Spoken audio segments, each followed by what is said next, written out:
So the question here, the digital circuit shown, option A is a divide by 5 counter, option B is a divide by 7 counter, option C is a divide by 8 counter, option D does not function as a counter due to disjoint cycles of states. और ये question पूछा गया था in GATE 2022 for instrumentation for 2 marks as a MCQ of the question.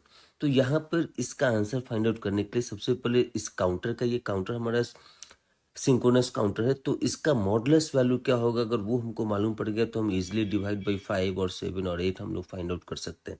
तो यहाँ पर देखिए first D flip flop के इनपुट को हम लोग नाम दे सकते हैं as a D naught, their output is Q naught. फिर सेकेंड फ्लिप फ्लॉप का नाम दे सकते हैं D one, their output is Q one. और थर्ड वन का नाम दे सकते हैं as a D two, their output is Q2। तो यहाँ पर D नॉट का इनपुट क्या है? So D naught is having the input through this NOR gate, और नॉर गेट का इनपुट क्या है? Q1 है और Q2 है। उसके बाद फिर D1 का इनपुट क्या है? Q नॉट, और D2 का इनपुट क्या है? Q1।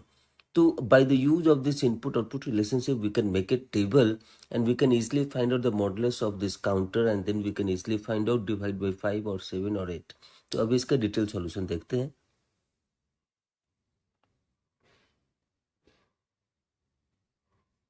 सो यहाँ पर as per the circuit given I wrote that connection.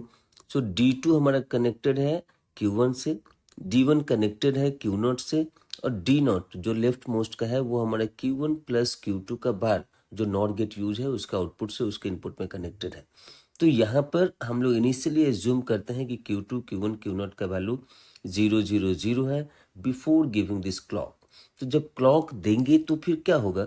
So before giving the clock edge पर this initial values we will get some initial input also. तो यहाँ पर Q2, Q1 हमारा 0 0 है, तो ये क्या हो जाएगा? ये हो जाएगा 1। फिर उसके Q नॉट हमारा 0 है, तो ये D1 इनपुट हो जाएगा 0। फिर उसके बाद Q1 भी हमारा 0 है, तो D2 इनपुट हो जाएगा 0। सो जैसे ही फर्स्ट क्लॉक आएगा as a positive edge triggering, then this input will pass to their output after the arrival of the first clock. तो यहाँ पर after the first clock this output will be 0 0 1. So this is the output we obtained after first clock pulse.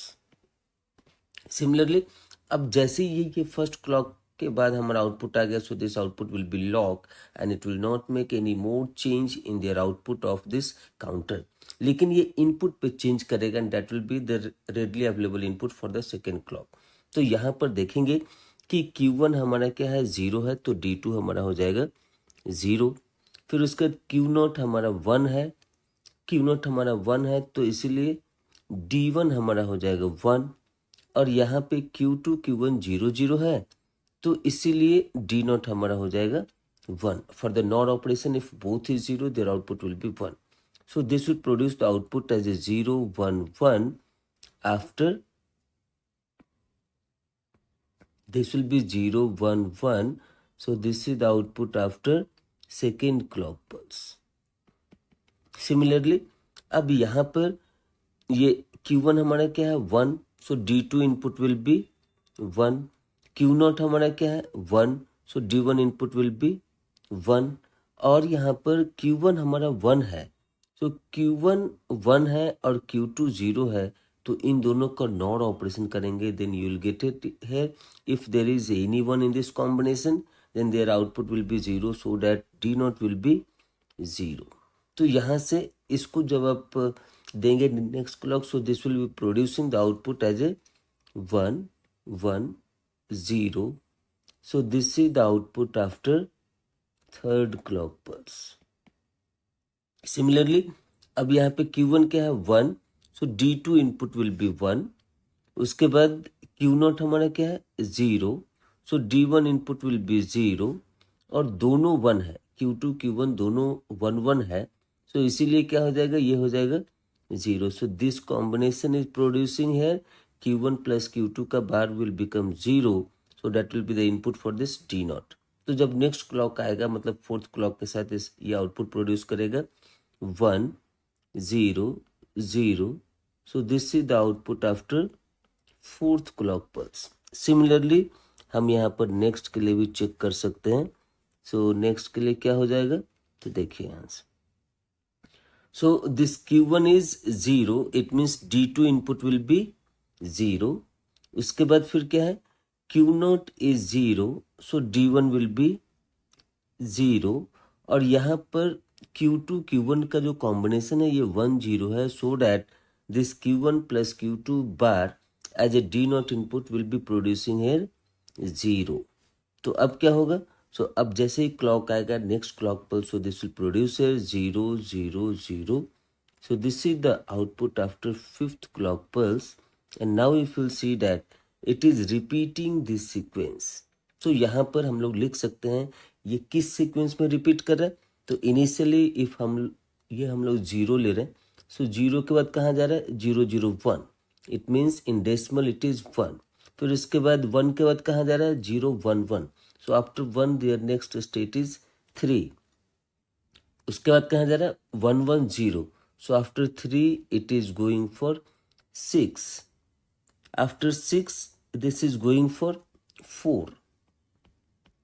और 4 के बाद फिर से ये cycle को रिपीट कर रहा है and it is going towards 0. तो यहाँ पर आप इस साइकिल को ऑब्जर्व करेंगे, then you will see that their mod value is 5. This is producing here mod 5. इसका मतलब है कि ये जो भी फ्रीक्वेंसी है, for example if the clock frequency assume to be FL, this is the F clock as a clock frequency. So what will be their output frequency? So their output frequency will become the clock frequency divided by the modulus of this counter, so that is 5. So after 5 clock pulse again repetition will takes place always, so that is the reason this is called divide by 5. So this clock frequency is divided by 5, so that is the reason this is called here divide by 5 counter. तो अब देखते हैं option में.